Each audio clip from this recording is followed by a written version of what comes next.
প্রচন্ড শীতের মধ্যে বের হয়েছেন, এমনি তাকায় দেখে একজন বাঁকা হয়ে দাঁড়াইছে, সোজা হয়ে দাঁড়াতে পারে না, কাপড় এইভাবে ধরে রেখেছে, দাঁড়ায় বলেন আসসালাতু ওয়াসসালামু আলাইকা ইয়া রাসূলুল্লাহ। আল্লাহ নবী বলেন, কে রে তুমি এত গভীর দলিতে আমাকে সালাম দিচ্ছ? আল্লাহ নবী যে মাত্র জিজ্ঞাসা করলেন, উনি জানতে হুজুর আপনি কি আমাকে চিনতে পারেন নাই? আমি আব্দুল্লাহ। আল্লাহ নবী বলেন, কোন আব্দুল্লাহ? আবু নবীজি কিছুদিন আগে ইসলাম ধর্ম গ্রহণ করেছি, আমার নাম ছিল আব্দুল উজ্জা, আমি আপনার নামটা পরিবর্তন করে আব্দুল্লাহ রেখেছেন, আমি সেই আব্দুল্লাহ।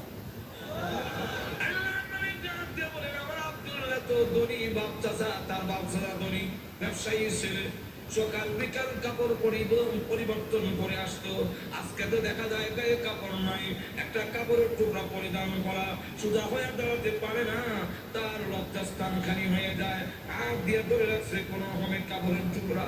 আল্লাহ নবী বলেন, আমার আব্দুল্লাহ অবস্থা কেন? শীতের মধ্যে টর করে কাঁপতেছে, কিন্তু কোনো কথা বলে না, কোনো ডাক দেয় না। নবী গো, অপেক্ষায় বসে আছি, কোন সময় আপনি বের হবেন।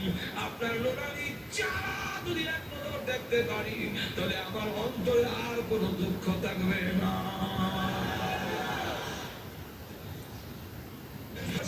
করি আমার চাচা আমাকে বলেছেন বাড়ি ছেড়ে দিতে হবে, আর না হয় মুহাম্মাদের দরবার ছেড়ে দিতে হবে। নবী গো, আমি ঘোষণা দিয়েছি, প্রয়োজন বোধে আপনার বাড়ি কেন তামাম পৃথিবী ছেড়ে দিতে পারি, কিন্তু একটি মুহূর্তের জন্য বিশ্ব নবীর দরবার আমি ছাড়তে পারবো না।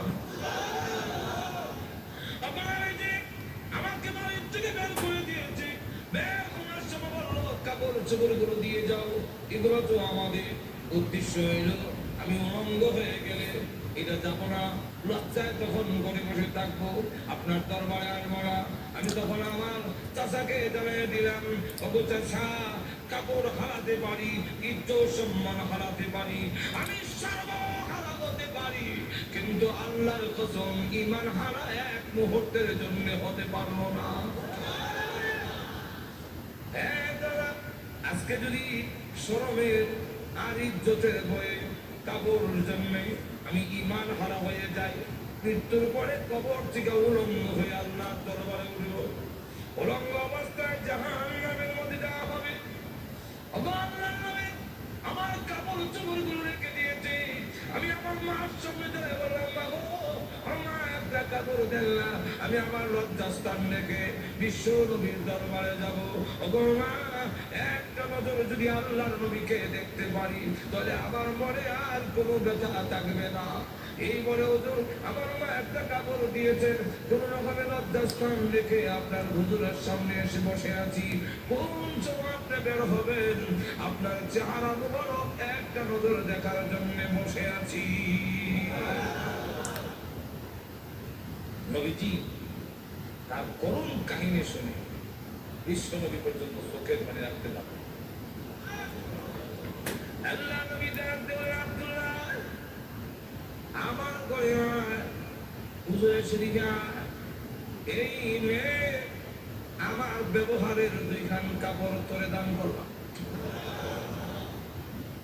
নবীজির দুইখানা কাপড় ব্যবহারের কাপড়ের দাম আছে না নাই? এরপর থেকে আব্দুল্লাহ বাগাদাইন হয়ে গেল, খালি আব্দুল্লাহ না, আমার টাইটেল লাগছে।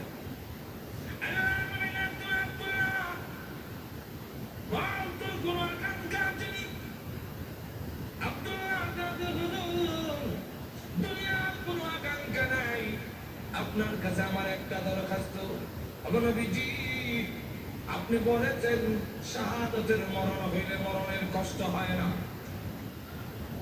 আপনি বলেছেন শাহাদাতের মরণ হইলে কবর গেলে মুনকার নাকির আসে না,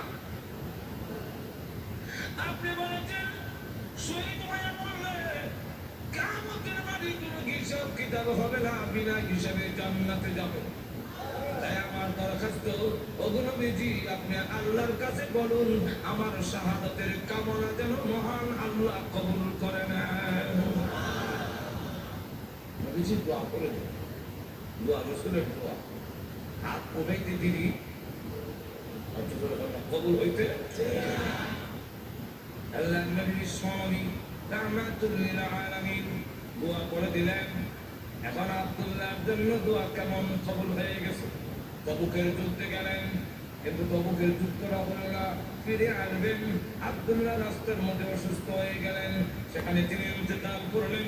আল্লাহ নবী ঘোষণা দিয়েছেন, আল্লাহর রাস্তায় যখন মানুষ বের হয়ে যায়, রাস্তায় মারা গেল শাহাদাতের সওয়াব তাকে দেওয়া হয়। আমার আব্দুল্লাহকে গোসল দাও, কাফন পরাও, আমি নিজে জানাজার নামাজ পড়াবো। নবীজি নিজে জানাজার নামাজ পড়াইয়া লাশ যখন কবরের দিকে নিয়ে যায়, নবীজি পিছনে পিছনে যায়, কবরের পার গেলে পড়ে ডাকতে বলে, সাহাবীরা রে, কেউ কবরে নামবে না, আমি তার কবরে নামবো। নবীজি আব্দুল্লাহ রাদিয়াল্লাহু কবরে নামে, দুইটা হাত উপর দিকে বলে দিয়ে বলে, আব্দুল্লাহ, সাহাবীরা, এই লাশটা আমার হাতে দে।